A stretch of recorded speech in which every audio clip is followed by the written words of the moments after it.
Ciudadanos del Cielo, con el Padre Manuel Horta.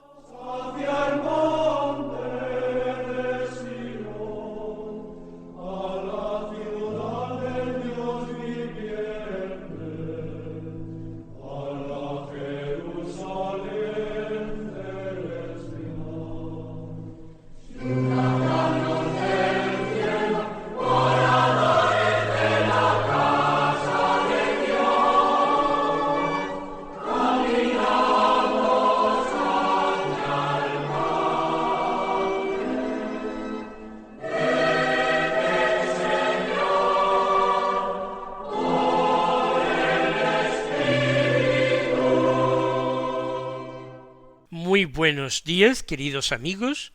Damos comienzo a una nueva emisión del programa Ciudadanos del Cielo, en el que nosotros queremos dar a conocer a todos nuestros oyentes la vida, las virtudes y también a veces la pasión y muerte de nuestros hermanos, los santos, los miembros más excelentes de esta familia de Dios que nos son puestos como ejemplos de evangelio encarnado. Vamos a continuar hablando esta semana de las santas mártires Flora y María, dos santas de la Iglesia mozárabe española del siglo IX, dos santas que se conocieron muy poco tiempo antes de su martirio y concibieron el proyecto de confesar a Cristo juntas. Flora ya dijimos que era una muchacha que había nacido de un padre que era musulmán y de Sevilla, y su madre era cristiana y vivía en la sierra cordobesa, y ella, que era hija de un matrimonio mixto, según la ley impuesta por los invasores musulmanes de la península, ella estaba obligada a seguir la religión islámica. Lo que ocurre es que su padre murió cuando ella era bastante niña, y eso lo aprovechó su madre para educarla en el cristianismo. Y ella fue desde niña una fervorosa creyente. La dificultad fue que un hermano suyo, que sí se había educado con su padre en la religión islámica, la amenazaba en varias ocasiones, la forzaba a acudir a las mezquitas con él, incluso la llevó a la presencia del juez, del cadí, aunque simplemente le aplicaron un castigo en la cabeza, en la nuca, azotándola, un sufrimiento que le duró ya el resto de su vida.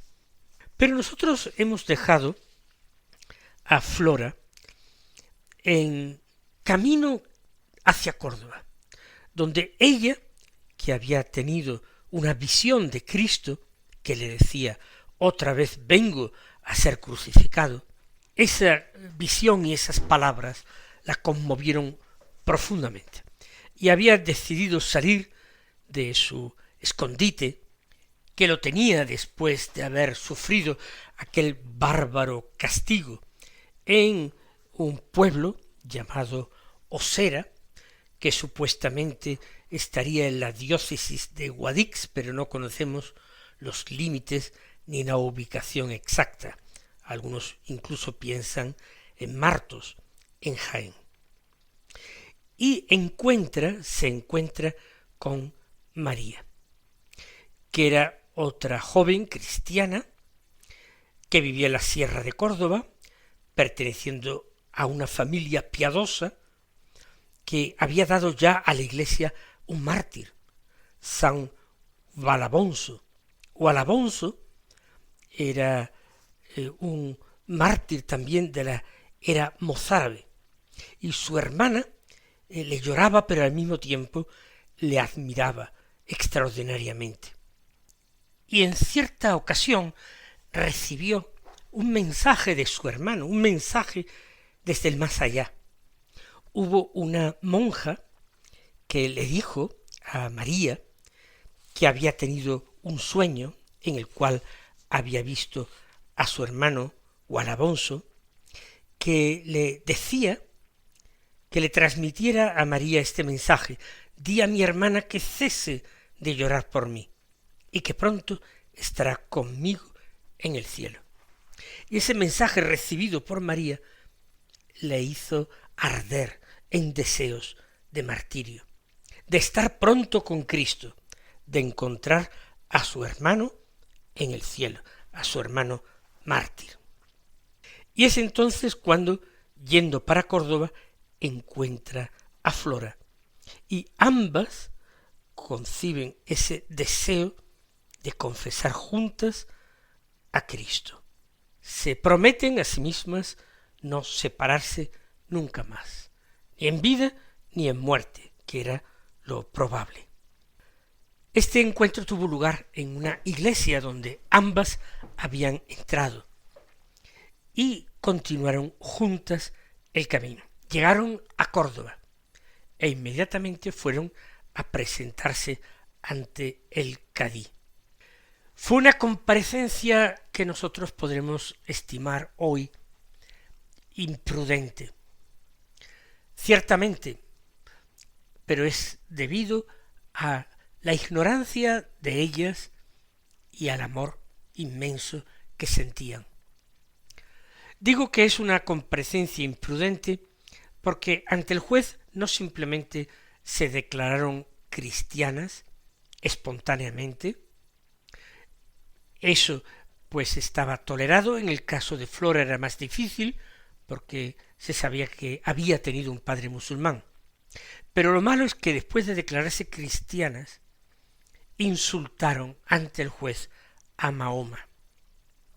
Le llamaron malhechor, le llamaron adúltero, le llamaron brujo, mago, le llamaron falso profeta. Eso era absolutamente insoportable. El juez, que se llamaba Said Ben Soleimán, escuchó lleno de escándalo estos insultos. Para él eran blasfemias.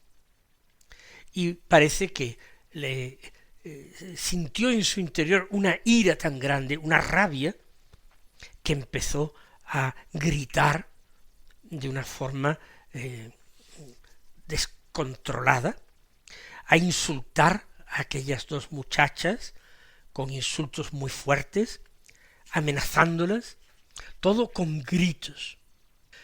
Cuando supo reponerse y consiguió un poco de control sobre sí mismo, inmediatamente las mandó prender y encarcelarlas.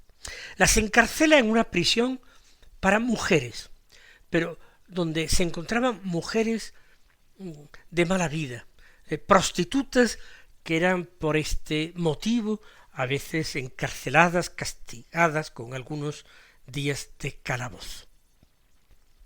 Eulogio, el futuro mártir San Eulogio de Córdoba, sacerdote, se entera de esto que ha ocurrido. Se trataba del mes de octubre del año 851. Eulogio se encontraba él mismo recluido. Él también se encontraba fuertemente amenazado y discretamente se había retirado, aunque seguía alentando cristianos, escribiendo. Le dijeron, entre otras noticias, acerca de la situación de la Iglesia, de los acontecimientos, que Flora estaba a punto de abjurar de la fe. No había tal peligro. Flora no se lo había planteado, ella misma había acudido al cadí sabiendo qué suerte le esperaba. Pero cuando le dan esa noticia, él que admiraba y quería tantísimo a Flora, que la consideraba ya una mártir en vida por haber sufrido por Cristo, Eulogio se angustió extraordinariamente. De hecho, a la prisionera Flora la presionan, pero no solamente la presiona el cadí, no solamente la presiona su hermano mayor, el que la había entregado al juez la primera vez, incluso tiene enviados del obispo, que se llamaba Recafredo, para que considerara las palabras que había pronunciado, dijera que habían sido pronunciadas en un momento de omnibilación sin saber lo que decía, y se retractase y pidiera disculpas por los insultos que había proferido. Claro, no se trata solamente de las amenazas del cadí, de los ruegos del hermano, que tampoco querría entregar la muerte a su hermana, pero también los enviados del obispo Recafredo. Todo eso podía hacer que Flora titubeara. Y ya digo, no le pedían que se retractara de la fe, ya sabían que era cristiana. No estaba estrictamente prohibido ser cristiano, aunque sí sufrían una condición de ciudadanos de segunda clase. Pero lo que se le pedía es que se retractase de las palabras que había dicho contra Mahoma. Eso es lo que se le pedía que retractase. Después podría sufrir algún castigo, pero por lo menos salvaría la vida.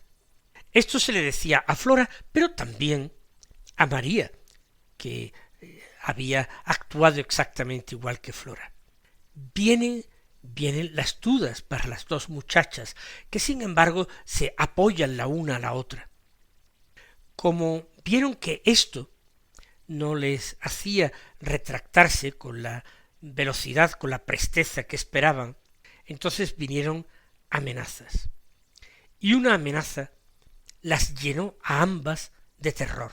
Y la amenaza no era que las fueran a decapitar o les fueran a aplicar algún tormento, sino les dijeron que si no se retractaban, las conducirían al mercado de esclavos y las venderían allí.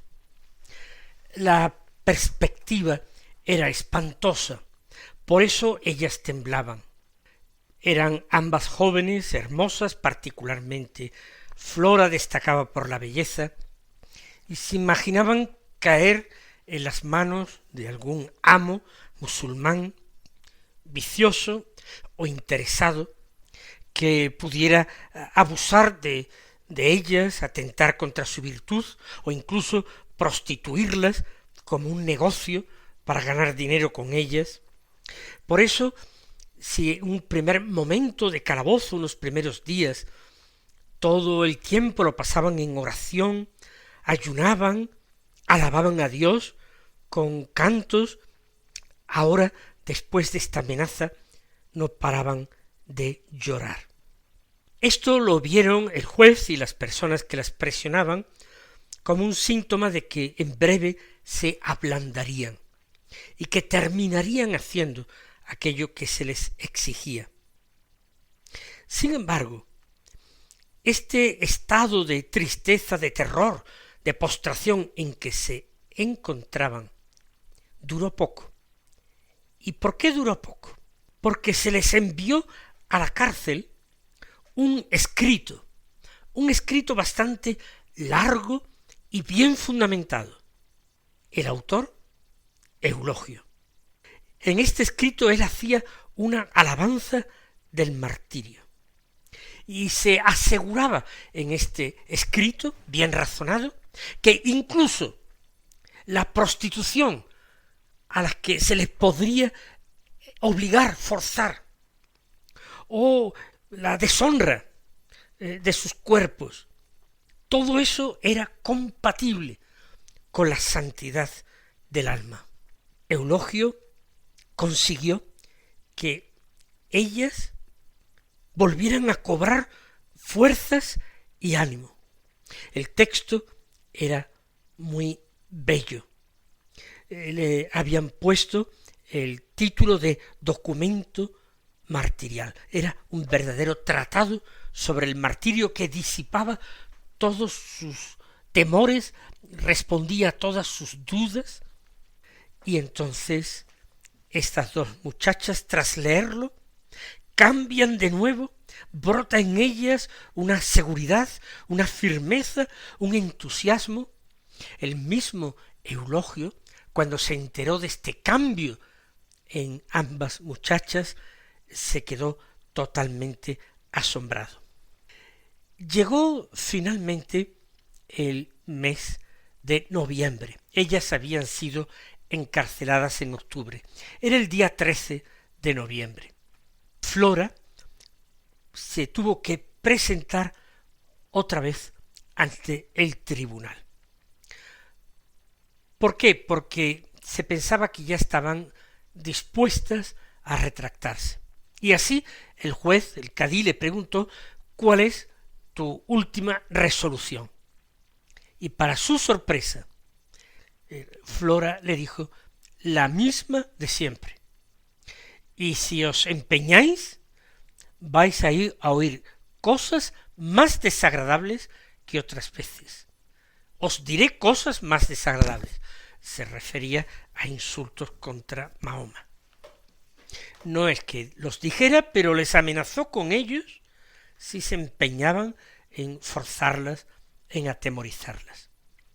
Al regresar a la cárcel después de esta entrevista, que dejó pasmados a los jueces, Eulogio logró verla y tener un pequeño aparte con ella, dialogar unos momentos con ella.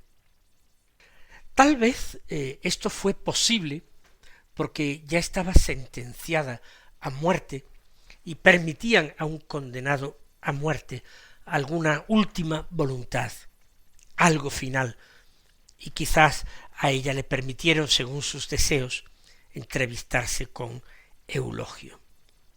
El sacerdote, el presbítero Eulogio, futuro santo y mártir como Flora, escribe acerca de esta última entrevista que tuvo con Flora. Dice: creía ver a un ángel. Una claridad celestial la rodeaba. Su rostro resplandecía de gozo. Parecía gustar ya de las alegrías de la patria celeste. Con la sonrisa en los labios, ella me dijo lo que el cadí le había preguntado y lo que ella respondió. Fíjese qué testimonio directo, inmediato, la narración de un contemporáneo. Tenía más edad que Flora. ¿Cómo queda tan profundamente conmovido y al mismo tiempo santamente orgulloso de que su documento martirial hubiera sido una ayuda decisiva, fundamental, para sostener la fe y la valentía de los mártires? No, ella ya no tenía miedo a ser vendida como esclava, como María. No tenía ese miedo. Estaba dispuesto a todo. Pero sus jueces, viendo que no podían doblegarla, la condenaron a muerte. Sigue escribiendo San Eulogio: cuando hube escuchado este relato de aquella boca tan dulce como la miel, procuré confirmarla en su resolución, mostrándole la corona que la esperaba. La alienta con palabras de esperanza, la anima a perseverar hasta el final. Había en aquella iglesia mozárabe y en torno a San Eulogio había ese fervor martirial. Se consideraba el martirio el testimonio supremo de Cristo que conducía directamente al alma a la presencia del Señor, a recibir la corona de los que entregan su sangre como Cristo en la cruz, los que derraman su sangre por Cristo. Ese fervor de Eulogio hizo que él mismo entregara un día su vida así, y que alentara, consolara, animara, acompañara a muchísimos otros mártires. Por eso dice que después de escuchar ese relato de una boca tan dulce como la miel, procuré confirmarla en su resolución, mostrándole la corona que la esperaba. Yo la adoré. Evidentemente esto lo dice San Eulogio en un sentido figurado. Se sentía conmovida en la presencia realmente ya de una santa. O como antes ha dicho, creí ver a un ángel. Por eso dice, yo la adoré, me prosterné delante de su figura angelical, me encomendé a sus oraciones, y reanimado por sus palabras, volví menos triste a mi oscura prisión. Esto es lo último que cuenta San Eulogio, aunque da testimonio del culto que inmediatamente, con una rapidez pasmosa, empezaron a recibir estas dos mártires. Aquella joven virgen, Flora, y su amiga y compañera de martirio, María. María, que creo recordar que ya dije que era monja en un monasterio, y que tenía como hermano al mártir Gualabonso. A Flora se le acusó de apostasía del Islam, a María particularmente de blasfemia.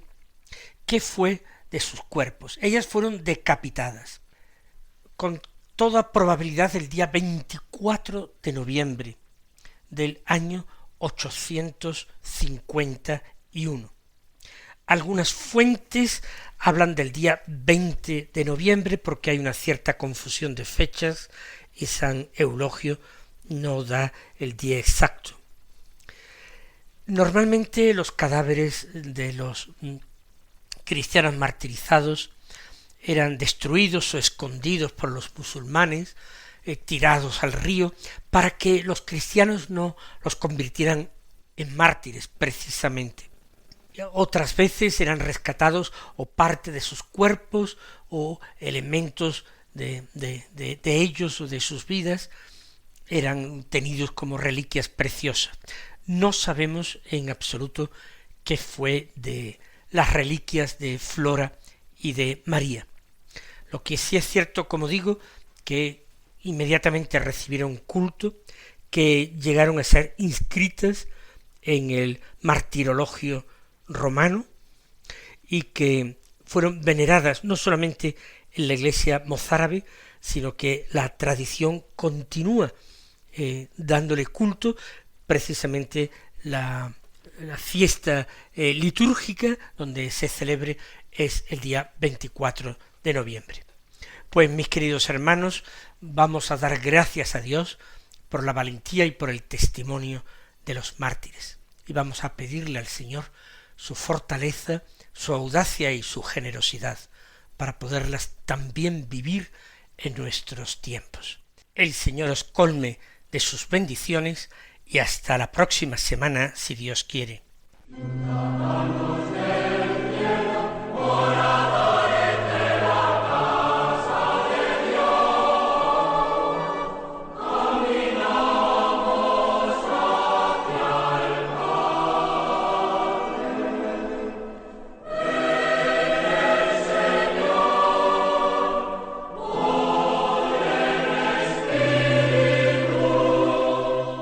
Han escuchado en Radio María Ciudadanos del Cielo con el Padre Manuel Horta.